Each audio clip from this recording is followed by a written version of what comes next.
Hello दोस्तों, कैसे हो आप लोग? I hope you all are doing good and doing your studies very well. Now let's come to the next point, importance of corporate governance. अच्छा, इससे पहले I hope सबने पिछली क्लास का यानी फर्स्ट क्लास का रीडिंग तो ज़रूर कर लिया होगा. ठीक है, मैं ये आशा करके चल रहा हूँ उसी हिसाब से हम आगे बढ़ते जाएंगे. आप जो भी पढ़ें, मैंने वैसे पहले भी बताया है, जो भी आप पढ़ रहे हो किसी दिन, जिस भी चीज़ की क्लास ले रहे हो, जो भी टॉपिक का क्लास ले रहे हो, उस टॉपिक का जो भी कंटेंट है, जो भी पीडीएफ आपको मिलती है, आप उसको एक बार रीड जरूर कर लेना उस दिन में, चाहे उसी टाइम, चाहे उस दिन में कभी भी, बट उसी दिन में एक बार रीड जरूर कर लेना. ठीक है, इससे आपको एग्जाम टाइम में बहुत हेल्प मिलने वाली है. चलिए स्टार्ट करते हैं. इंपॉर्टेंस या फिर benefits of corporate governance. But इससे पहले मैं एक आधी चीज़ बता दूं आपको जो कि बहुत इंपॉर्टेंट है. कुछ ऐसे टॉपिक जो पहले भी कई बुक्स में नहीं थे बट वो एग्जाम में आते थे, अब भी वो डीयू के इंडेक्स में नहीं है. सॉरी. बट डीयू के एग्ज़ाम में कई बार होता है ऐसा कि जो बुक में नहीं है कंटेंट, वो एग्ज़ाम में आता है. यस, शॉक लगा होगा तो उसका मैं कुछ नहीं कर सकता. This is reality. और मैं ये नहीं चाहता कि कोई भी स्टूडेंट ये कह पाए कि सर ये टॉपिक तो आपने कराया ही नहीं. और मैं भी अपने आप को ये नहीं चाहता कि बोल दूँ आपसे कि हाँ आपका कोर्स में नहीं था तो मैं नहीं करा रहा.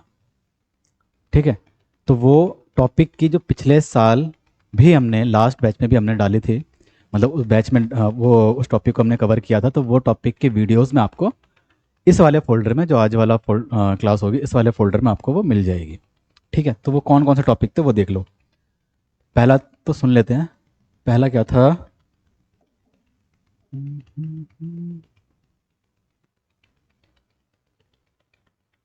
ठीक है, एक था अपना गुड कॉर्पोरेट गवर्नेंस. इसमें क्या करना है, इसमें अगर इसका क्वेश्चन आएगा आपके एग्जाम में तो आपको क्या करना है, कुछ नहीं करना. ये देखो मैंने लिखा भी हुआ है, आपको कॉर्पोरेट गवर्नेंस का ही कंटेंट लिखना है, उसमें इसी की डेफिनेशन, इसी का मीनिंग लिखना है. जहां जहां पे कॉर्पोरेट गवर्नेंस लिखा है वहां पे उसके आगे गुड लगा देना है. जैसे ये रहा कॉर्पोरेट गवर्नेंस, तो उसके आगे आपको लगा देना है good corporate governance provides the guidelines. ठीक है, आगे की सारी लाइनें सेम रहेंगी. अगर गुड कॉर्पोरेट गवर्नेंस का स्कोप आ जाए, कंपोनेंट आ जाए, प्रिंसिपल आ जाए, तो भी आपको सेम ही चीज़ें लिखनी है. ठीक है, पहली बात.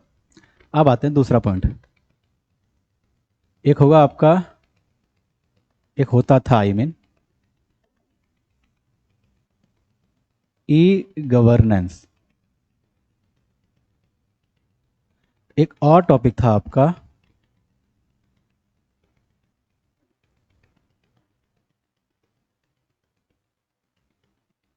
Green governance. ये जो दो टॉपिक हैं इनकी वीडियो आपको आज वाले वीडियो के फोल्डर में मिल जाएगी. सर आप क्यों करा रहे हो जब हमारे कोर्स में ही नहीं है, हमारे इंडेक्स में दे ही नहीं रखा है? बच्चों, क्वेश्चन आ सकता है. 100% श्योरिटी नहीं होगी कि ये ना आए. आपको क्या करना है, एक बार इस क्लास को रीड आउट कर लेना है, मतलब एक बार जल्दी से देख लेना. चाहे आप थोड़ा इसको स्पीड अप करके देख लो, उसमें कोई प्रॉब्लम नहीं है. बट मैं ये नहीं चाहता आपका कोई भी कंटेंट छूटे. ठीक है, आई होप आप ये चीज़ को ध्यान रखोगे. Now coming to the point, importance of corporate governance. अब इसमें क्या चीज़ ध्यान रखनी है सर? इसमें एक चीज़, इसमें भी एक चीज़ ध्यान रखना, कई बुक्स में इंपॉर्टेंस ऑफ कॉर्पोरेट गवर्नेंस में नीड ऑफ कॉर्पोरेट गवर्नेंस के पॉइंटर लिखे हैं. ठीक है सर, तो हम क्या करें? आपको क्या करना है दोस्त, आपको इंपॉर्टेंस ऑफ कॉर्पोरेट गवर्नेंस अगर आएगा तो इसके जितने पॉइंट हैं आपके दिमाग में याद आ रहे हैं, पहले ये लिखना, उसके बाद ये वाले पॉइंटर्स लिखना. अब सर आप कहोगे कि इनका तो एक्सप्लेन करा हुआ है, उनका तो एक्सप्लेनेशन नहीं करा हुआ, तो आप ये कर सकते हो कि पहले वो नीड वाले पॉइंट लिख देना, उसके बाद उन पॉइंट्स को तो एक्सप्लेन करना, उसके बाद आप इनमें से जितने पॉइंट आपके लिखे जा सकते हैं आप वो लिखना. लेकिन आप एक चीज नहीं कर सकते कि जब नीड ऑफ कॉर्पोरेट गवर्नेंस का क्वेश्चन आएगा, अगर आएगा एक पेपर में, उसमें ये पॉइंट मत लिखना। यानी दोबारा सुनो, इंपॉर्टेंस ऑफ कॉर्पोरेट गवर्नेंस में आपको नीड ऑफ कॉर्पोरेट गवर्नेंस लिखना है, लिख सकते हो, लेकिन नीड ऑफ कॉर्पोरेट गवर्नेंस का अगर क्वेश्चन आ गया तो उसमें इंपॉर्टेंस ऑफ कॉर्पोरेट गवर्नेंस के पॉइंटर्स आप नहीं लिखोगे। Got it? एक्चुअल में इंपॉर्टेंस के पॉइंट ये हैं और नीड वाले दूसरे हैं, बट आपको कुछ बुक्स में कुछ टीचर लोग क्या कराते हैं, नीड वाला पॉइंट करा देते हैं। ठीक है, चलिए अब जल्दी जल्दी पढ़ लेते हैं इसको। टॉपिक इजी है, ये वाला कम इंपॉर्टेंट है, जो नीड ऑफ कॉर्पोरेट गवर्नेंस जो अगला टॉपिक है वो ज़्यादा इंपॉर्टेंट है। चलिए देखो, कॉर्पोरेट गवर्नेंस अगर हो तो क्या क्या फायदे होते हैं। पहला, इसकी वजह से ऑनेस्टी एंड ट्रांसपेरेंसी बढ़ती है। क्या बढ़ती है दोस्त? देखो, ऑनेस्टी आपने पहले भी पढ़ा है। कहाँ पढ़ा है sir? Principle of corporate governance में पढ़ा था आपने। Honesty and transparency, corporate governance अगर कंपनी का अच्छा होगा तो कंपनी के अंदर ईमानदारी ऑलरेडी अपने आप बढ़ेगी, लोग अच्छे से काम करेंगे, इस डर के मारे कि कल को अगर कुछ गलत किया तो हमारे ऊपर एक्शन लिया जा सकता है। ट्रांसपेरेंसी रहेगी लोगों को, जिसको जो इन्फॉर्मेशन चाहिए, जैसे शेयर होल्डर को अपने शेयर होल्डिंग के रिगार्डिंग या फिर कंपनी की परफॉर्मेंस के रिगार्डिंग टाइम टाइम पे इन्फॉर्मेशन चाहिए होती है तो वो उसको मिलेगी। जिसको जो इन्फॉर्मेशन चाहिए वो ट्रांसपेरेंट रहेगी, ऐसा नहीं है कि उससे छुपाई जाएगी। दूसरा पॉइंट क्या होता है दोस्त? सेकंड पॉइंट कहता है access of foreign capital. Sir foreign capital कैसे मिलेगा? कंपनी का कॉर्पोरेट गवर्नेंस अच्छा होगा तो कंपनी का बिजनेस बढ़ेगा। इंडिया तो छोड़ो, बाहर से भी लोग कंपनी में आके इन्वेस्ट करेंगे या फिर कंपनी के साथ धंधा करेंगे। सॉरी, राइट, जब कंपनी बड़ी बनती है तो बाहर से भी लोग आते हैं आपके साथ काम करना, वो भी चाहते हैं कि आपके साथ काम करके अपना बिजनेस बढ़ाएं। तो इस हिसाब से आपको बाहर से भी कैपिटल आएगा। Protection of investor, corporate governance अच्छा रहेगा तो इन्वेस्टर को भी उसके भी राइट को सही से समझा जाएगा और उसके राइट्स का हनन नहीं होगा। यानी इन्वेस्टर को सारी चीज़ें पता होंगी, ट्रांसपेरेंट होंगी, तो उसको जो एक्शन लेना है वो लेगा। मान लो इन्वेस्टर ने कंपनी में पैसा लगा रखा है और उससे चीज़ें पता चली कुछ ट्रांसपेरेंसी से, यानी चीज़ें पता चली कंपनी के बारे में उससे पता चला कि कंपनी कुछ महीनों में लॉस में आ सकती है, तो वो क्या करेगा? वो अपना पैसा निकाल सकता है, राइट। कंपनी इन्वेस्टर को उसका इंटरेस्ट पे नहीं कर रही टाइम टू टाइम, तो उसके पास क्या है? उसके पास भी अपनी प्रोटेक्शन के राइट के हिसाब से वो चाहे तो कंपनी के ऊपर केस कर सकता है ट्रिब्यूनल में, सेबी को एप्लीकेशन डाल सकता है कि भैया ये मेरा पैसा टाइम पे नहीं चुका रहे। अगला, fairness in financial reporting and accountability. Sir ये क्या है? फेयरनेस किस में रहेगी? यानी जो फाइनेंशियल रिपोर्टिंग है, जो बुक्स ऑफ अकाउंट है, balance sheet, P&L, cash flow, notes to accounts वगैरह, वो फेयर बनेंगे, यानी सही से बनेंगे, उसमें गलतियां नहीं होंगी, उसमें फ्रॉड नहीं होंगे अगर कॉर्पोरेट गवर्नेंस अच्छा होगा कंपनी का। और जिसकी जिम्मेदारी किसकी होगी? अकाउंटेबिलिटी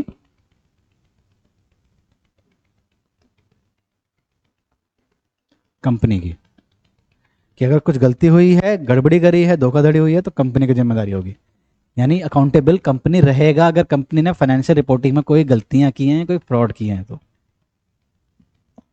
अगला, improve share holder communication. Share holders की भी बात समय से टाइमली सुनी जाएगी।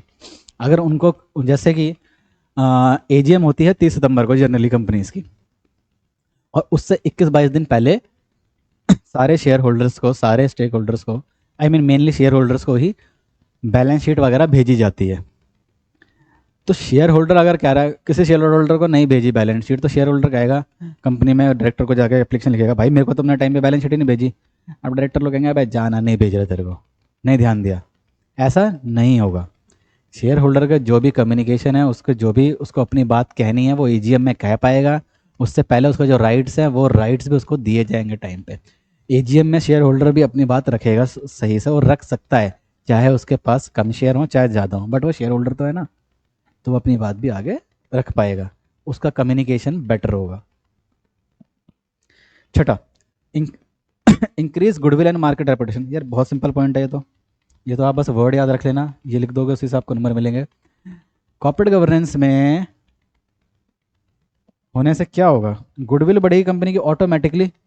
भाई कंपनी का नाम नहीं बनेगा और मार्केट में भी तो उसकी रेपुटेशन बढ़ेगी कि हाँ यार ये कंपनी ना अपने सारे कंप्लायंस टाइम पे करती है, टैक्स टाइम पे भरती है,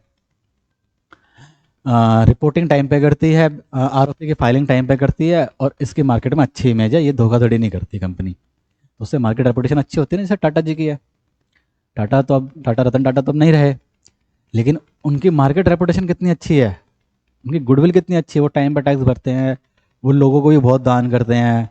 और कोविड में भी जहाँ पूरे दुनिया की कंपनियां अपने लोगों को निकाल रही थी, एम्प्लॉयज़ में ले ऑफ कर रही थी एम्प्लॉयज़ का, लेकिन टाटा ने अपने किसी एम्प्लॉय को नहीं निकाला, राइट। तो इससे इन सब चीज़ों से क्या होता है, उसकी मार्केट रेपुटेशन बढ़ती है। लास्ट,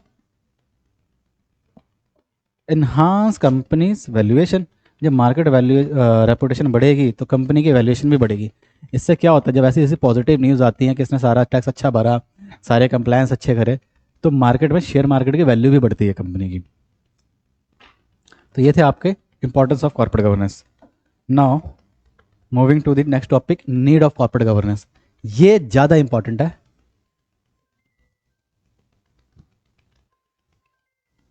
राइट ये ज़्यादा इंपॉर्टेंट है than importance of corporate governance.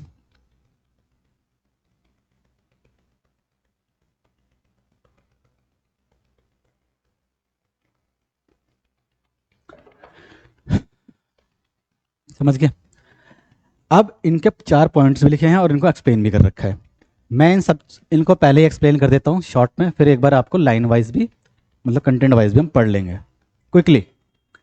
जरूरत क्या पड़ी कॉर्पोरेट गवर्नेंस की, नीड क्या पड़ी। पहला, ग्रोइंग नंबर ऑफ स्कैम। बहुत धोखाधड़ी हो रहे थे, बहुत से फ्रॉड हो रहे थे। सत्यम फ्रॉड हुआ, नीरव मोदी का फ्रॉड हुआ पीएनबी वाला, और क्या बोलते हैं हर्षद मेहता का फ्रॉड हुआ, बहुत सारे बड़े बड़े फ्रॉड हुए जिससे पब्लिक को बहुत नुकसान हुआ, उनके पैसे मारे गए। तो इन फ्रॉड, ये ऐसे फ्रॉड्स ना हो उसके लिए भी ये कॉन्सेप्ट लाया गया कॉर्पोरेट गवर्नेंस का।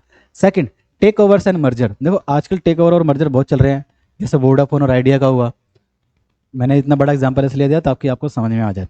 और मार्केट में बहुत से टेक ओवर या फिर मर्जर हो रहे हैं सॉरी, ठीक है। तो उसमें दिक्कत क्या आती है, उसमें दिक्कत ये आती है कि उन दोनों कंपनियों का कॉर्पोरेट गवर्नेंस बढ़िया होना चाहिए ताकि वो अपनी वैल्यूएशन सही से दिखाएं, ठीक है, जिसकी जितनी वैल्यू है उतनी ही दिखाएं और उसी पे उनकी परचेज हो। परचेज कंसिडरेशन आपने पढ़ा होगा ना एमलगेमेशन चैप्टर में, अकाउंट्स में। वो सारी चीज़ें सही से कैलकुलेट हो ताकि किसी भी पार्टी का लॉस ना हो, जो बेच रहा है और जो खरीद रहा है दोनों का किसी में भी किसी भी पार्टी का लॉस ना हो। खरीदने वाला बिकने वाली कंपनी को ज़्यादा में ना खरीद ले और बिकने वाला कम में ना बिक जाए, ठीक है, किसी का भी लॉस ना हो। वो कैसे कैसे नहीं होगा, जब कॉर्पोरेट गवर्नेंस अच्छा होगा, उसने अपने सारे बुक्स ऑफ अकाउंट, सारे कंप्लायंसेस ढंग से किए होंगे, तो उसकी वैल्यू भी ढंग से निकलेगी, सही निकलेगी, करेक्ट निकलेगी, right. Next, comply with SEBI requirement. देखो सेबी क्या था, बताया था मैंने शायद पहले भी, security exchange board of India, जो कि क्या करता है, जो कि शेयर मार्केट में जो कंपनियां हैं, जिन कंपनियों को शेयर मार्केट में शेयर्स को खरीदा बेचा जा सकता है, जैसे आप और हम लोग शेयर मार्केट में जिन कंपनियों को शेयर खरीद बेच सकते हैं, यानी जो लिस्टेड कंपनीज है, उन कंपनीज का के ऊपर सेबी के रूल्स एंड रेगुलेशन अप्लाई होते हैं, सेबी एक्ट अप्लाई होता है उनके ऊपर, जिसमें बहुत सारे सेक्शन लॉस प्रोविजंस दिए हुए हैं, जो कि उन कंपनियों को जो लिस्टेड है, जो लिस्टेड कंपनियां हैं,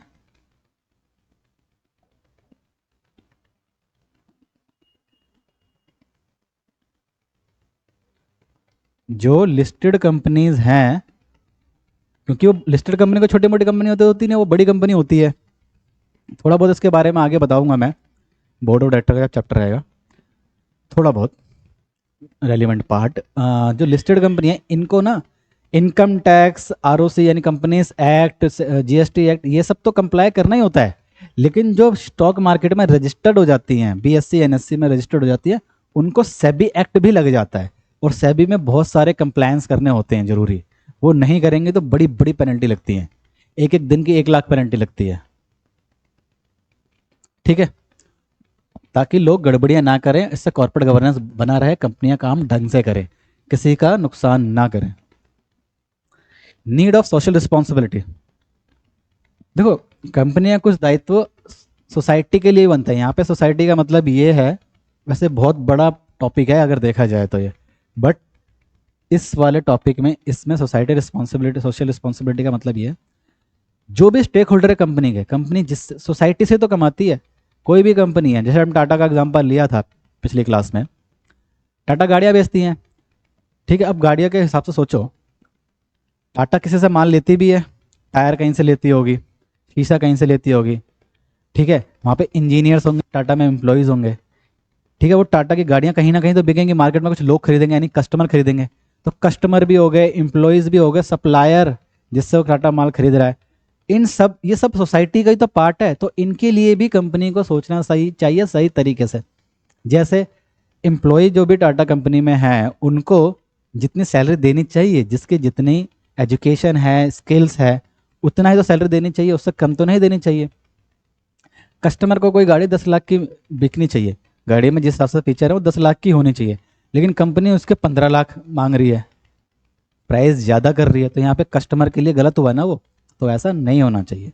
ये सारी एक कंपनी की रिस्पॉन्सिबिलिटी है अपने सारे स्टेक होल्डर्स के लिए, ताकि जिसको जैसा जितना देना चाहिए, जितना उसके साथ रिलेशन जैसा होना चाहिए वैसा रहे। थोड़ा सा और डेप्थ में पढ़ेंगे जब पॉइंट पढ़ेंगे इसका फुल्ली। नाउ अब इन्हीं को एक्सप्लेन कर रखा है, वो रीड आउट करके फिर हम इसको क्लोज करेंगे। ग्रोइंग नंबर ऑफ स्कैम, मैंने क्या बताया था, बहुत सारे फ्रॉड्स बढ़ रहे थे, Satyam, PNB, Harshad Mehta. Misuse and misappropriation of public money are happening everywhere. जैसे पब्लिक मनी, यानी जैसे शेयर मार्केट का हर्षद मेहता का स्कैम हुआ था, उसने कहाँ फ्रॉड किया था, कहाँ से किया था, स्टॉक मार्केट का फ्रॉड था उसका। फ्रॉड वाले चैप्टर आएंगे, हम पूरी पूरी की यूनिट है आपके फ्रॉड्स की, डोंट वरी, वहाँ आएगा मज़ा पढ़ने में। स्टॉक मार्केट, बैंक में, बैंक में तो स्टॉक मार्केट में जनरल पब्लिक भी तो लगाती है पैसा, ठीक है। हर्षद मेहता क्या करता था, देखो पहले ये समझ लो, स्टॉक मार्केट की वजह से भी लोगों का पैसा जाता है, पब्लिक मनी खराब हुआ। बैंक में हम जैसे लोग ही तो पैसा रखते हैं अपना, लेकिन बैंक के साथ कोई फ्रॉड कर जाए तो उससे हमारा एज ए नॉर्मल पब्लिक का भी तो घाटा है। फाइनेंशियल इंस्टीट्यूशन, ये भी एक बैंक ही होता है एक तरह से, जो लोगों को लोन वगैरह देता है। दूसरी कंपनियां, कोमा कर दो इसको, एंड गवर्नमेंट ऑफिस। अब देखो गवर्नमेंट ऑफिस में फ्रॉड अगर हो जाए तो जैसे होता नहीं है कि फिल्मों में आपने देखा होगा कि वो कलेक्टर साहब ने जमीन का अप्रूवल दे दिया, तो वो जमीन का अप्रूवल दे दिया किसी बिजनेसमैन को कम रेट में, जबकि वो ज़मीन महंगी जा सकती थी, किसी स्कूल के काम आ सकती थी, किसी हॉस्पिटल बनाने के काम आ सकते थे। लेकिन क्या करते हैं कुछ ऑफिशियल्स, गलत लोगों को यानी कुछ बिजनेसमैन को सस्ते में वो ज़मीन दे देते हैं सरकारी। एक एग्जांपल लेके चलो, ठीक है। तो मैंने पहले एक एक थोड़ा सा बड़ा एग्जांपल ले लेते हैं समझने के लिए स्टॉक मार्केट का। हर्षद मेहता क्या करता था, कोई भी छोटा मोटा स्टॉक उठाता था, जैसे मान लो 10 रुपये का कोई स्टॉक है, 10 रुपये का स्टॉक खरीद खरीद के 1 लाख, 2 लाख, 5 लाख, 10 लाख, करोड़ रुपए का स्टॉक खरीद लिया उस कंपनी के, ठीक है। अब उससे क्या होता था, लोग सोचते थे यार उसके तो बहुत स्टॉक बिक रहे हैं, तो उसकी वैल्यू बढ़ती जाती थी। जब वैल्यू बहुत बढ़ जाती थी, यानी बाकी लोग भी, जनरल पब्लिक भी पैसा लगा रही है उसमें, जब वैल्यू बहुत बढ़ जाती थी उसके बाद सारे एक ही झटके में हर्षद मेहता वो बेच के निकल जाता था। और जिन्होंने पैसा, जिन लोगों ने उस 10 रुपये के शेयर को 20, 25, 30, 50, 80, 100 में खरीदा होगा, उन बेचारों को तो घाटा हो गया। वो तो सोच रहे थे कंपनी जेन्युइनली बढ़ रही है, उनको क्या पता कि एक बंदा जबरदस्ती से प्राइस बढ़ा रहा है मार्केट में। उनको तो ये लगा ना कि भाई कंपनी अच्छा काम कर रही होगी उसका, इसलिए इसका शेयर बढ़ रहा है। तो इससे क्या हुआ, पब्लिक का पैसा मारा गया, ठीक है। Next point, takeover and merger. There are many takeovers and merger are going on in the business world. The need of corporate governance is to protect the interest of all parties. इसको ऐसे कर लेते हैं, मतलब दोनों party, जो take over और merger में दोनों पार्टी इन्वॉल्व होते हैं, देखो क्या होती है, एक तो मर्जर होता है, दो पार्टी मिलकर, दो कंपनीज मिलकर नई कंपनी बनाती हैं, तीसरी कंपनी बनाती है। एक होता है कि एक खरीदने वाली होती है, एक बिकने वाली होती है, तो टेक ओवर बोलते हैं इसको, कि एक ने दूसरे को खरीद लिया, दो पार्टी इन्वॉल्व हुई, यानी दोनों का घाटा ना हो, जितने जिनकी वैल्यू है उतने में वो बिके या खरीदा जाए। नेक्स्ट पॉइंट, कंप्लाई विद सभी रिक्वायरमेंट, मैंने पहले बताया, सभी made SEBI has made corporate governance compulsory for listed company. ये देखो, तो सेबी के रूल जो लिस्टेड कंपनी पे कंपलसरी होते हैं to comply with its provisions. This SEBI requirement protect the interest of investor. देखो सेबी की जो रिक्वायरमेंट है ना, बहुत सारे जो सेक्शंस में लिखे हैं सेबी के लॉ में, जैसे कि क्या है, जब भी आप शेयर मार्केट में पैसा लगाओगे, मान लो आपने किसी कंपनी के शेयर खरीद लिए, तो सेबी एक्ट में लिखा है कि जिस भी एप्लीकेशन से आप खरीद रहे हो ना, जैसे आप मान लो कोई भी जरोधा की एप्लीकेशन यूज़ कर रहे हो या कोई भी पोर्टल से आप खरीद रहे हो, तो जरोधा आपको विद इन 2 डेज में जब आप खरीदोगे शेयर, वो आपको वो रिसीट देगी। एक तरह से रिसीट समझ लो अभी के लिए। वो 2 दिन में अगर नहीं देगी ना टाइमली, 2 दिन में, और भी बहुत सारे प्रोविजन है, साल में कुछ पूरी लिस्ट आपको देना, आपने कितना खरीदा बेचा, वो पूरा लेजर आपका मेंटेन होगा, वो आपको देगा वो जरोधा वाला। अगर नहीं देगा तो जरोधा वाले पे बहुत बड़ी पेनल्टीज हैं। इससे क्या हुआ, एक इन्वेस्टर को जो बेचारा पैसा लगा रहा है उसको अपने शेयर के सारी जानकारी उसके पास अवेलेबल रहे, ये लिखा हुआ है इसमें। ऐसे बहुत सारे प्रोविजन लिखे हुए हैं जिसकी वजह से किसी भी जनरल पब्लिक का, इन्वेस्टर का लॉस ना हो, उसके राइट्स ना छीने जाए। ठीक है। And other stakeholder, if the company doesn't comply with SEBI rules it can being highly penalty. मैंने बताया था ना, सेबी की पेनल्टी बहुत तगड़ी तगड़ी होती हैं। 1 करोड़, 1 करोड़ तो होती है। जैसे मान लो किसी, बहुत सारे प्रोविजन ऐसे हैं जहाँ पे पेनल्टी कैसी है, 1 करोड़ पेनल्टी लगेगी। उसके बाद जितना लेट करोगे हर दिन का 1 लाख रुपए लगेगा पेनल्टी का, अगर उस कंपनी ने वो कंप्लायंस नहीं किया जो सेबी के एक्ट में लिखा हुआ है। ठीक है, तो इसलिए बहुत बड़ी पेनल्टी होती है इसकी। Next, need of social responsibilities. Today social responsibilities given a lot importance. ठीक है जी। The board of director has to protect the rights of customer. Board of director को भाई देखो, कस्टमर के राइट्स, एम्प्लॉय के राइट्स, शेयर होल्डर के right, supplier के राइट। कस्टमर के राइट क्या होते हैं, उसको सही प्राइस पे सही प्रोडक्ट मिले। एम्प्लॉयज़ के राइट्स क्या होते हैं, उसको जितना उसके स्किल है, उसके अंदर स्किल है, उसके अंदर नॉलेज है, डिग्री है, उस हिसाब से उसको उतनी सैलरी मिले। शेयर होल्डर को अपना प्रॉफिट समय पे मिले, यानी उसका बिजनेस बढ़ता जाए, उसकी नेटवर्थ बढ़ती जाए, जो भी प्रॉफिट हो वो मिले। सप्लायर को जिससे वो माल खरीद रहा है उसको हम टाइमली पेमेंट करें। ये नहीं हम उधारी पे माल खरीदे जा रहे हैं, अपने सप्लायर को पेमेंट ही नहीं कर रहे। लोकल कम्युनिटी, जो आसपास की कम्युनिटीज़ होती हैं या फिर जो गवर्नमेंट की अथॉरिटीज़ होती हैं, जैसे दिल्ली में क्या एमसीडी, म्यूनसिपल कॉर्पोरेशन, इनको भी ख्याल रख के चले। ये नहीं कि अपना सारा कूड़ा फेंके जा रहे हैं, कंपनी में अपना सामान बन रहा है वो सारा कूड़ा ऐसी रोड पर फेंक रहे हैं। तो ये जो बहुत सारी रिस्पॉन्सिबिलिटीज हैं सोसाइटी के लिए, हमारी सोसाइटी एज ए होल, उनके लिए जो कंपनी की रिस्पॉन्सिबिलिटी, कंपनी उसका पालन करे। Now next topic is role of corporate governance. देखो रोल ऑफ कॉर्पोरेट गवर्नेंस में क्या है दोस्त, ये भी थोड़ा सा इंपॉर्टेंट है। पहली बात तो अब इसमें भी एक पंगा है। सर क्या बात कर रहे हो, हर टॉपिक में कुछ ना कुछ पंगा है। देखो यहाँ पे दिक्कत आती है, बच्चे फंसते हैं, उनको लगता है कि वो काफ़ी, जब जो सेल्फ स्टडी करते हैं ना, जो भी आपके दोस्त वगैरह होंगे जो सेल्फ स्टडी कर रहे हो, उनको ये चीज़ें बताना कि इंपॉर्टेंस में नीड लिख सकते हो, लेकिन नीड में इंपॉर्टेंस नहीं लिख सकते। ग्रीन गवर्नेंस का कॉन्सेप्ट भी होता है, पढ़ लेना दोस्त एक बार। जो आपके दोस्त वगैरह क्लास नहीं ले रहे, उनको यहाँ पे दिक्कत आती है, बेचारे यहाँ फंसते हैं वो लोग ऐसी ऐसी बड़ी बड़ी जगहों पे। अब देखो यहाँ पे क्या है, यहाँ पे ये है रोल ऑफ कॉर्पोरेट गवर्नेंस में, सॉरी रोल ऑफ ऑडिटर के कॉर्पोरेट गवर्नेंस में कई बुक्स में पता क्या दिया हुआ है, वहाँ पे दिया हुआ है rights and duties under section, rights and duties of auditor under section 143(2) and sub section 3। 143(2) में कुछ 5 पॉइंट है, 3 में कुछ 10-12 पॉइंट है। वो जो पॉइंट स्पेसिफिकली, अच्छा कौन सा सेक्शन में, कंपनीज एक्ट में, ये तो लिखवा दूं।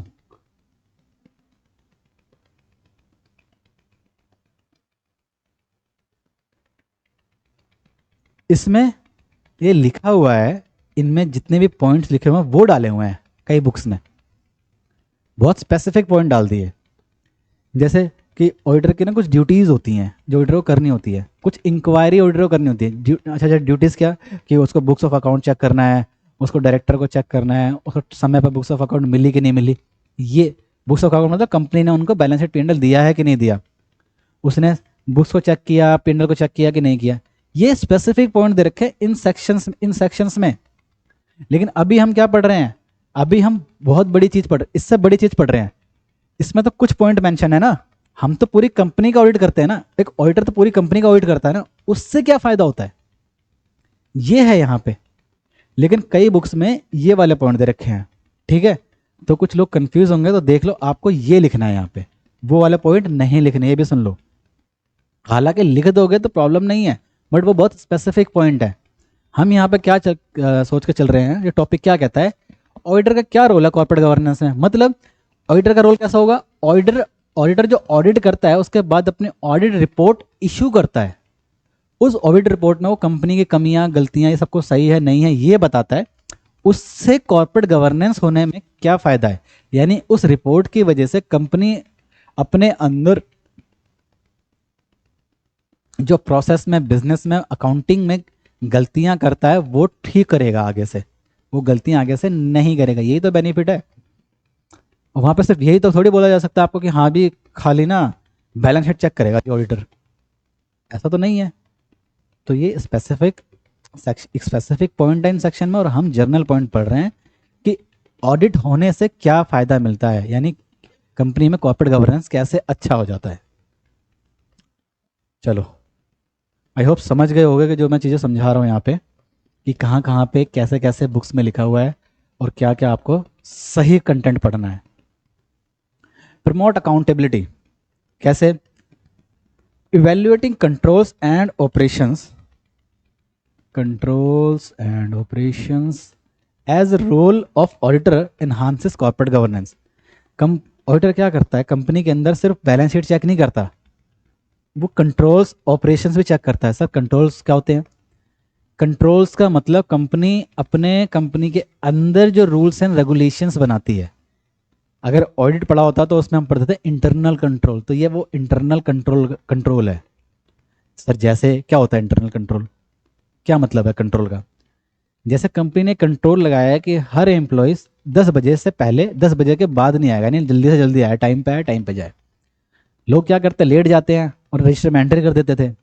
तो कंपनी ने क्या कंट्रोल लगा दिया, एक पंचिंग मशीन लगा दी कि जब भी एम्प्लॉय आएगा उस पर पंच करेगा तो उसकी टाइमिंग नोट हो जाएगी। अगर वो 10 बजे आया है तो ठीक है, 10 बजे के बाद आया तो उसका हाफ डे लग जाएगा या फिर उसके पैसे कटेंगे। ये क्या कर दिया कंपनी ने, कंट्रोल लगा दिया, ठीक है। दूसरा एक एग्जांपल सुन लो, जैसे कि कंपनी को माल खरीदना है, पीछे से सप्लायर से माल खरीदना है और आगे अपने प्रोडक्शन में लगाना है। तो वो माल खरीदना है मान लो 2 लाख का, तो एक जो नीचे वाला एम्प्लॉई है उसकी लिमिट क्या है कि वो 2 लाख तक ही माल खरीद सकता है। अगर वो 2 लाख से ऊपर का माल खरीदना चाहता है तो उसे अपने हायर बंदे से, मैनेजर से, अपने ऊपर वाले बंदे से परमिशन लेनी होगी। लेकिन वो बंदा क्या कर रहा है, अरे मेरे को दे रखी है जॉब, मैं तो 10 लाख का माल खरीद लूंगा। अगर वो बंदा जिसकी लिमिट लगा रखी है कंपनी ने कि भाई तू ना 2 लाख तक का माल तो खरीद सकता है, लेकिन 2 से ऊपर खरीदना होगा तो तुझे अपने मैनेजर से अप्रूवल लेना होगा। फिल्मों में नहीं देखते आप कि गोली चलानी है पुलिस वाले को लेकिन ऊपर से ऑर्डर नहीं है, हमारी आर्मी में गोली चलानी है लेकिन ऊपर से ऑर्डर नहीं है, ठीक है। तो ये क्या होता है, ये कुछ कंट्रोल्स लगाए गए हैं, रूल्स बनाए गए हैं। ये कंपनी अपने कंपनी के अंदर जो रूल्स बनाती है, ऑडिटर वो भी चेक करता है कि यार वो जो रूल्स वगैरह बना रखे हैं वो ढंग से कंप्लाई हो रहे हैं कि नहीं हो रहे। ऑपरेशंस, कंपनी जो ऑपरेशन कर रही है, जो भी काम कर रही है वो सही से कर रही है कि नहीं कर रही। प्रोडक्ट बेच रही है लाखों का और क्वालिटी है उसकी घटिया, क्या ऐसा तो नहीं है। तो इससे क्या होता है, ये सब दोनों चीज चेक करने से कॉर्पोरेट गवर्नेंस एनहांस होता है। Measures the policies, measures and policies, यानी जो मेजर्स वही कंट्रोल ही हो गए, मेजर और पॉलिसी ये दोनों कंट्रोल ही हो गए। जो भी मेजर्स और पॉलिसीज कंपनी ने इंट्रोड्यूस करे हैं, measures and policies introduced by external auditor are designed to compel the accountability in workplace। कुछ मेजर्स यानी जो भी ये चीज चेक करके ऑडिटर बताता है उस पर जो मेजर्स लिए जाते हैं उसकी वजह से अकाउंटेबिलिटी बढ़ती है कंपनी में, कि भैया तेरा काम ये था, तूने ये गलत किया। अकाउंटेंट तूने ना एंट्री गलत करी, ये तेरी जिम्मेदारी थी, ये गलत करी, आगे से गलत करेगा तो तेरे पैसे कटेंगे। ठीक है, इससे क्या बढ़ती है, अकाउंटेबिलिटी बढ़ाने में आसानी होती है। नेक्स्ट पॉइंट, जैसा एग्जांपल भी है इसका, if the financial statement are manipulated by inflating figures, यानी इन्फ्लेटिंग मतलब बढ़ी हुई, बढ़ाकर, कंपनी अपने प्रॉफिट बढ़ा बढ़ा के दिखा रही है अगर, तो क्या होगा उससे। या फिर कुकिंग अकाउंटिंग, कुकिंग अकाउंटिंग का मतलब क्या है कि अकाउंटिंग में गड़बड़ियां कर रही है, उसके नंबर के साथ छेड़ाछाड़ी कर रही है कंपनी, यानी कंपनी अपनी books of account P&L balance sheet में से फिगर्स को या तो बहुत बढ़ा के दिखा रही है, घटा के दिखा रही है। ऑडिटर क्या करेगा, बोलेगा कि भाई अगर तुमने ऐसा करा तुम्हारे पास ना पेनल्टी तगड़ी लगेगी, अगर तुमने ये चीज़ को ऐसा दिखा दिया ना तो इनकम टैक्स का नोटिस आ जाएगा, और नोटिस आएगा तो 300% पेनल्टी लगेगी, तुमने 1 करोड़ बचा लिया, 1 करोड़ की जगह 3 करोड़ पे करने पड़ जाएंगे। ठीक है, next point, represent interest of share holder. देखो ऑडिटर जो होता है ना, चलो पहले पढ़ लेते हैं। एक्सटर्नल ऑडिटर, एक्सटर्नल ऑडिटर होता क्या है, स्टैट्यूटरी ऑडिटर को ही एक्सटर्नल ऑडिटर बोलते हैं। सर स्टैट्यूटरी ऑडिटर क्या, जैसे हम नॉर्मली इस सब्जेक्ट में पढ़ के चल रहे हैं, ये जो ऑडिट वाले सब्जेक्ट में पढ़ के चलते हैं, स्टैट्यूटरी ऑडिटर मतलब जो कंपनीज एक्ट के 143 सेक्शन के हिसाब से ऑडिट करता है। 143 सेक्शन में लिखा हुआ है कि ऑडिट करना कंपलसरी है। ऐसे ही आरबीआई में भी कहीं, अगर सॉरी आरबीआई कह रहा हूँ, जीएसटी एक्ट में कहीं कहीं लिखा हुआ है कि ऑडिट करना कंपलसरी है।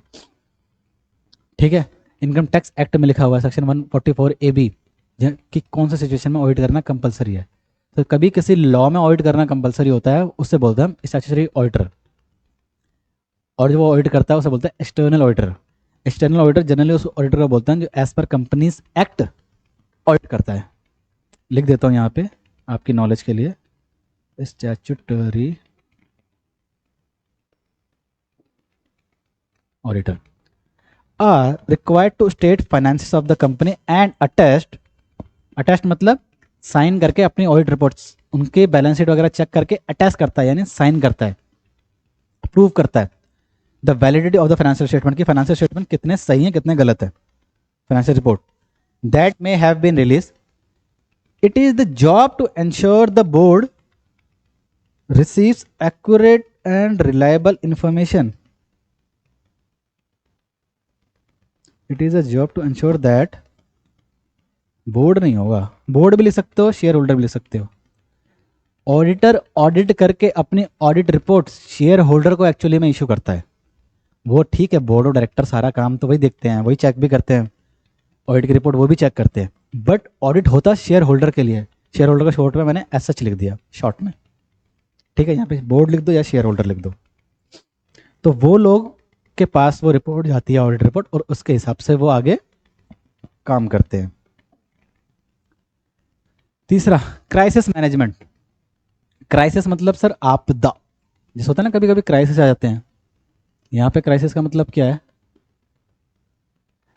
कि कोई ऐसी बड़ी आपदा आ जाए कंपनी पे, तो क्या कंपनी उस चीज़ को मैनेज कर सकती है, और बड़ी आपदा आ जाए तो पता कैसे चलेगी। हम टॉपिक क्या पढ़ रहे हैं, रोल ऑफ ऑडिटर। कंपनी में मान लो कंपनी के ऊपर कोई केस लग गया, ठीक है, और ऑडिटर ने वो सब चीज़ें चेक करी और अपनी ऑडिट रिपोर्ट में लिखा कि यार इस केस में लग रहा है कि कंपनी ये केस हार जाएगी, और अगर हार गई तो बहुत बड़ी पेनल्टियां लगेंगी, और बहुत बड़ी पेनल्टियां लगेंगी तो कंपनी बंद हो सकती है। तो ये आपदा वाली बात हुई कि नहीं हुई, छोटी मोटी बात तो नहीं है। तो इस चीज़ को जब ऑडिटर अपनी रिपोर्ट में मेंशन करेगा कि भैया एक ऐसा ऐसा केस चल रहा है कंपनी पे, और यहाँ पे बहुत हाई चांसेस हैं, जैसे आपने अकाउंटिंग स्टैंडर्ड में भी पढ़ा होगा प्रोविजन वाला AS29, अब तो इंडियस आ गया, पहले AS29 होता था ना, उसमें आता था कंटिजेंसीज, तो उसमें भी एक ये पॉइंट होता था, यानी जो कोई बहुत बड़ी सिचुएशन आ रही है कंपनी, जिससे कंपनी बंद हो सकती है या बहुत बड़े लॉस में जा सकती है, तो क्या उस समय ये सब चीज़ें पता चल जाएंगी जब ऑडिट रिपोर्ट से, तो कंपनी उससे निकल पाएगी, क्या अपने लोगों का, अपने इन्वेस्टर का भरोसा जीत पाएगी कि हाँ भाई केस अगर लग भी गया, हार भी गए, तब भी हम आपका पैसा चुका सकते हैं, यानी भरोसा दिला पाएगी अपने लोगों को, अपने कस्टमर को। तो ये किससे पता चलेगा, ऑडिटर से, ऑडिटर की रिपोर्ट से। The idea to assign responsibility to the different official of the administration, इसका मतलब क्या है कि जो भी रिस्पॉन्सिबिलिटी जिस ऑफिसर्स को दी है कंपनी के अंदर, जैसे मैनेजर का काम अलग होता है, एम्प्लॉय का काम अलग होता है, डायरेक्टर का काम अलग होता है, ऐसे ऑफिशियल्स को उनकी रिस्पॉन्सिबिलिटी दी जाए, ठीक है, जिसकी जितनी बस की है या जिसका जो पोजीशन है उस हिसाब से उसको उतनी जिम्मेदारी दी जाए कंपनी के अंदर। इससे क्या होगा, this provides if the company becomes involved in financial crisis, comma, ये कॉमा है डॉट का, those official have the action plan. इससे क्या होगा, अगर मान लो कंपनी में कोई बड़ा प्रॉब्लम आ गया, मान लो लॉ केस चला गया, जो मैंने एग्जांपल लिया, कंपनी के ऊपर केस लग गया, तो वो जो केस जिस मैटर में लगा है, मान लो वो केस लगा है इनकम टैक्स का, तो कंपनी में जो अकाउंटेंट बंदे हैं जिन्होंने इनकम टैक्स सही से भरा है नहीं भरा, या जो कंपनी ने अपने कंपनी के अंदर सीएज रखे हुए हैं जो कंपनी का टैक्स वगैरह देखते हैं, उन लोगों की जिम्मेदारी है ना कि वो लोग उस केस में हेल्प करे कि हाँ हमने ना ये चीज़ें देख के इस तरीके से टैक्स भरा था और हमने सही भरा है, और अगर गलती हुई है तो वे बताएं कि हाँ भाई गलती हुई है, हम इस चीज़ को सही कर सकते हैं। उनके पास एक्शन प्लान होना चाहिए that can used in making sure that the confidence amongst investor इस सस्टेन, ताकि इन्वेस्टर का कॉन्फिडेंस बना रहे कंपनी के अंदर। अगला, risk assessment and mitigation planning, ये इसी का छोटा भाई समझ लो एक तरह से। ये तो बहुत बड़ी बात होगी, आपदा में ना कंपनी ही बंद हो सकती है। ये क्या है, कंपनी में कहाँ कहाँ पे रिस्क्स हैं, ये भी ऑडिटर ऑडिट करता है, रिस्क असेसमेंट भी करता है ऑडिटर।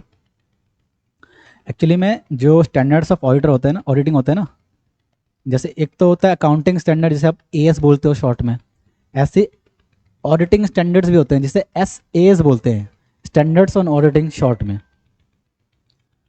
कुछ स्टैंडर्ड्स दे रखे हैं जैसे स्टैंडर्ड 315, 320, 330, इनमें लिखा हुआ है कि ऑडिटर कंपनी के अंदर रिस्क असेसमेंट करेगा, मतलब कहाँ कहाँ पे रिस्क हैं कंपनी में गलती होने के, फ्रॉड होने के, उसको भी असेस करेगा, उन जगहों को भी चेक करेगा और रिपोर्ट करेगा कंपनी को, यानी शेयर होल्डर को, डायरेक्टर को बताएगा भैया तुम्हारे यहाँ यहाँ गलतियाँ हैं, यहाँ यहाँ कल को ना बहुत बड़ा फ्रॉड हो सकता है, तुम ये चीज़ सही से बना के नहीं चल रहे हो। Auditor helps in promoting corporate governance bye conducting period risk assessment. Quarterly हो सकता है, 6 महीने में हो सकता है, साल में हो सकता है, किसी भी पीरियड का हो सकता है। External auditor reassess the security measures that the company has in place against the corruption and corporate fraud. तो उस रिस्क से क्या होगा, उस रिस्क असेसमेंट से क्या होगा, कंपनी अपने कंपनी अपने अंदर क्या करेगी, कुछ सिक्योरिटीज मेजर्स वगैरह लगाएगी, ठीक है, सॉफ्टवेयर लगाएगी कि कोई बंदा फ्रॉड ना कर दे, कोई हैक ना कर ले, ठीक है, और छोटे मोटे रूल्स एंड रेगुलेशन जो भी कंपनी लगा सकती है सिक्योरिटी को मेजर करने के लिए, सिक्योरिटी रखने के लिए कंपनी में, वो कंपनी लगाएगी। कैसे लगाएगी, क्योंकि ऑडिटर ने अपनी रिपोर्ट में पीरियड रिस्क असेसमेंट जो किया था उसने बताया था कि यहाँ यहाँ पे आपके रिस्क हैं, यहाँ यहाँ पे फ्रॉड होने का चांसेस है, इसको ठीक कर लो।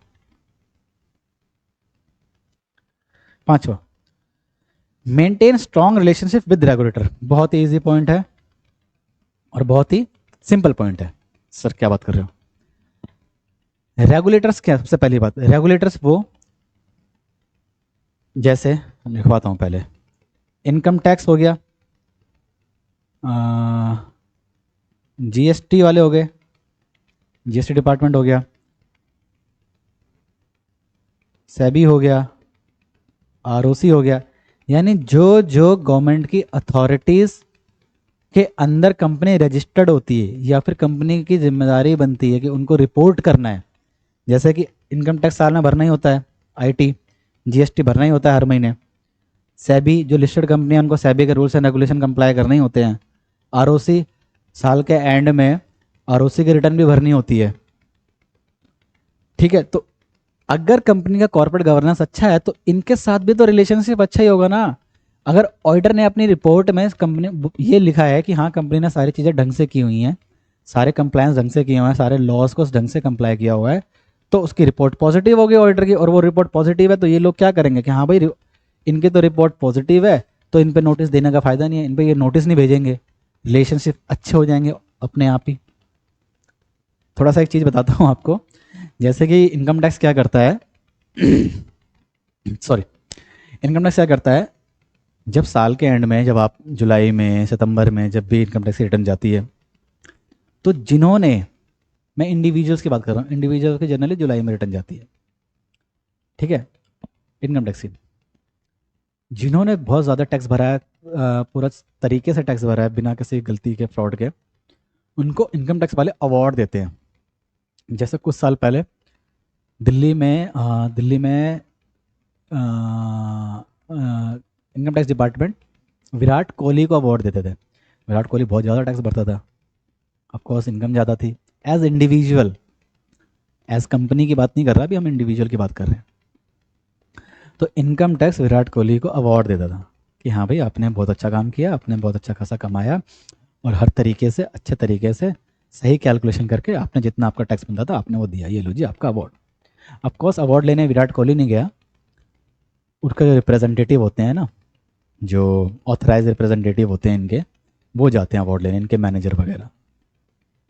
ठीक है, तो इससे क्या हुआ, ऑडिटर की रिपोर्ट अच्छी हुई, उससे इन लोगों को भी भरोसा बना, और इन लोगों ने नोटिस वगैरह भेजे ही नहीं, कोई गड़बड़ियाँ इनको मिली नहीं, तो इन्होंने आपको परेशान ही नहीं करा।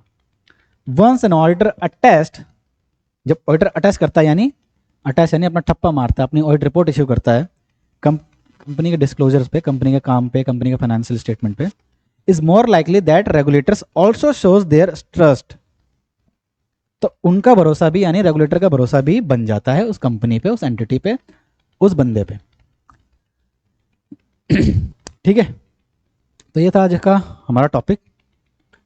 एक बार इसको क्विकली रिवाइज कर लेते हैं, बहुत इजी था तो हमें टाइम नहीं लगेगा। सबसे पहले इंपॉर्टेंस या फिर बेनिफिट ऑफ कॉर्पोरेट गवर्नेंस, दोबारा सुन लो। इंपॉर्टेंस और बेनिफिट में आप need of corporate governance, need of corporate governance लिख सकते हो, लेकिन नीड ऑफ कॉर्पोरेट गवर्नेंस में इंपॉर्टेंस ऑफ कॉर्पोरेट गवर्नेंस मत लिखना। वापस आते हैं, need, importance of corporate governance come important है, नीड ऑफ कॉर्पोरेट गवर्नेंस का टॉपिक ज़्यादा इंपॉर्टेंट है। अब इंपॉर्टेंस क्या है, पढ़ते हैं। 1, इससे क्या होता है, ऑनेस्टी एंड ट्रांसपेरेंसी आती है, यानी कंपनी के अंदर लोगों की क्या बोलते हैं इसको, ईमानदारी और ट्रांसपेरेंसी बनती है, यानी सारी इन्फॉर्मेशन सबको मिलनी चाहिए, वो मिलती है। कंपनी के अच्छे काम की वजह से फॉरेन कैपिटल भी आता है, बाहर से लोग कंपनी में इन्वेस्ट करने भी आते हैं। प्रोटेक्शन ऑफ इन्वेस्टर, जो भी लोगों ने कंपनी में पैसा लगाया उनका भी प्रोटेक्शन रहता है, यानी उनके साथ कोई फ्रॉड ना हो जाए, कोई उनके साथ धोखाधड़ी ना हो जाए, उनका पैसा मारा ना जाए। इससे भी, क्योंकि कंपनी का कॉर्पोरेट गवर्नेंस अच्छा बना रहेगा, कॉर्पोरेट गवर्नेंस के बहुत सारे rules and regulation company comply करेगी, तो इन्वेस्टर को भी उनका इंटरेस्ट बना रहेगा, उनकी प्रोटेक्शन रहेगी। Fairness in financial reporting, company का फाइनेंशियल रिपोर्टिंग सही से बनेंगे, फेयर बनेंगे, सही बनेंगे, एज पर लॉ बनेंगे, और जिसकी अकाउंटेबिलिटी कंपनी की रहेगी। अगर कल को कोई गलती हुई तो कंपनी जिम्मेदार होगी। Improve share holder communication, share holder का कम्युनिकेशन अच्छा होगा, शेयर होल्डर अपनी बात कंपनी से सही से कह पाएगा और उसकी बात सुनी जाएगी। अगला क्या है हमारा, increase goodwill and market reputation and companies valuation.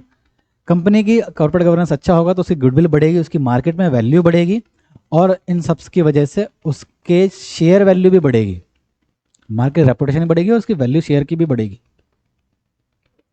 Need of corporate governance में 4 पॉइंट पड़े। Growing the number of scams, यानी बहुत सारे धोखाधड़ी, फ्रॉड्स वगैरह हो रहे थे, जैसे सत्यम स्कैम हुआ था, नीरव मोदी स्कैम हुआ था, हर्षद मेहता स्कैम हुआ था, किंगफिशर का स्कैम हुआ था। ये बहुत सारे स्कैम्स हो रहे थे, फ्रॉड्स हो रहे थे, जिसकी वजह से कॉर्पोरेट गवर्नेंस का कॉन्सेप्ट लाया गया। Takeover of merger, takeover of merger, आजकल बहुत सारे टेक ओवर और मर्जर चल रहे हैं जिसमें किसी भी पार्टी का लॉस ना हो, यानी दोनों पार्टीज जो भी टेक ओवर हो रही हैं या फिर मर्जर हो रही है, मर्ज हो रही है एक दूसरे में, उनकी वैल्यूएशन दोनों के बराबर रहे, सही रहे, करेक्ट रहे, उनका कॉर्पोरेट गवर्नेंस अच्छा रहे तो, और जिसकी वजह से किसी भी पार्टी का लॉस ना हो। Right, next, comply with SEBI requirement, SEBI के rules and regulation, SEBI act apply होता है वो कंपनियां, जो कंपनियां रजिस्टर्ड हैं किसी स्टॉक एक्सचेंज पे, यानी लिस्टेड कंपनियां हैं, जिनके शेयर मार्केट में आप और हम लोग शेयर्स खरीद या बेच सकते हैं। तो वो कंपनियां सेबी की रिक्वायरमेंट्स को भी कंप्लाई करेंगे, सेबी के एक्ट को भी कंप्लाई करके चलेंगे। अगर नहीं करके चलेंगे तो उन पर हैवी पेनल्टीज लगती हैं। सत्यम स्कैम जब हुआ था बहुत साल पहले, तो वो यही इसी का ही फ्रॉड था। तो सेबी ने उसके बाद अच्छे अच्छे बड़े खतरनाक लॉस लाए। Right, next, need of social responsibility, company की जिम्मेदारी ये नहीं है कि अंधाधुंध बस पैसा कमाते जाओ, नहीं, उनकी जिम्मेदारी ये भी है कि सोसाइटी में जो लोग हैं, जो कंपनी से जुड़े हुए हैं, जैसे एम्प्लॉयज़ हो गए, वो कहाँ से आते हैं, वो सोसाइटी से तो आते हैं।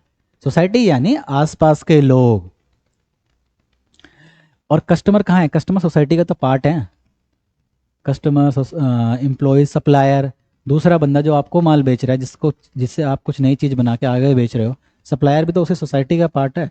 तो कंपनी की कुछ जिम्मेदारी बनती है इनके लिए, जैसे एम्प्लॉय को जितना देना चाहिए उतनी सैलरी दी जाए, कस्टमर को जितने का सामान है उतने का सामान मिले, सही मिले, केमिकल फ्री मिले। ठीक है। Role of auditor in corporate governance. Role of auditor in corporate governance वाले टॉपिक में कई बुक्स में आपको मिलेगा कि स्पेसिफिक पॉइंट दे रखे हैं जो इन सेक्शंस में लिखे हैं कंपनीज एक्ट के 143(2) में और 143(3) में। लेकिन इसके अंदर हमें जर्नल पॉइंट लिखने हैं, ना कि वो स्पेसिफिक पॉइंट लिखने हैं। ऑडिटर के ऑडिट करने से कॉर्पोरेट गवर्नेंस कैसे बेहतर बनेगा, ये है टॉपिक एक्चुअल में। क्या कैसे बनेगा? Promote accountability. ऑडिटर क्या करेगा? कंपनी के अंदर कंट्रोल वगैरह चेक करेगा और कंपनी के ऑपरेशन चेक करेगा। इससे क्या होगा कि जिसके जितने जिम्मेदारी है, जिसका अगर कोई गलती करता है तो उसके लिए जो बंदा जिम्मेदार है उससे क्वेश्चन पूछा जाएगा, उसको बोला जाएगा कि तूने ये गलती करी है, तेरे को सजा मिलेगी। Represent interest of share holder. Statutory auditor क्या करता है? शेयर होल्डर के लिए ही ऑडिट करता है। ऑडिट रिपोर्ट में ही लिखा होता है कि audit as per section 143 is conducted for the shareholder of this company. Audit report होती ही शेयर होल्डर के लिए, एक्चुअली में मालिकों के लिए। तो वो उनके लिए चीज़ों को चेक करके अटेस्ट करेगा ताकि वो लोग अपनी कंपनी के बारे में सारी जानकारी रख पाएं, क्या सही है क्या गलत है। Crisis management. ऑडिट रिपोर्ट से क्या होता है? कोई बहुत बड़ी आपदा अगर कंपनी पे आ सकती है, वो उससे पता चल जाती है, जिससे कंपनी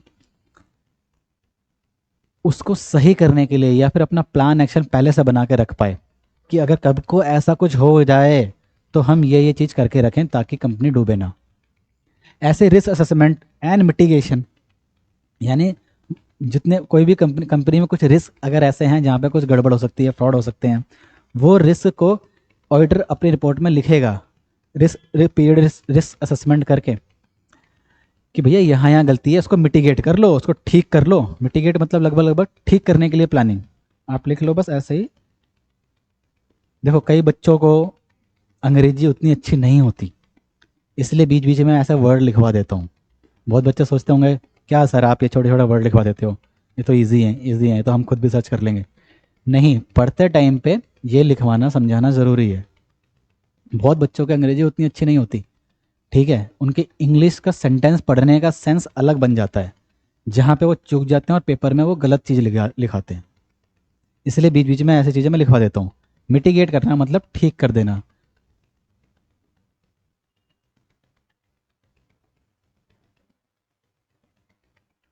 ठीक है,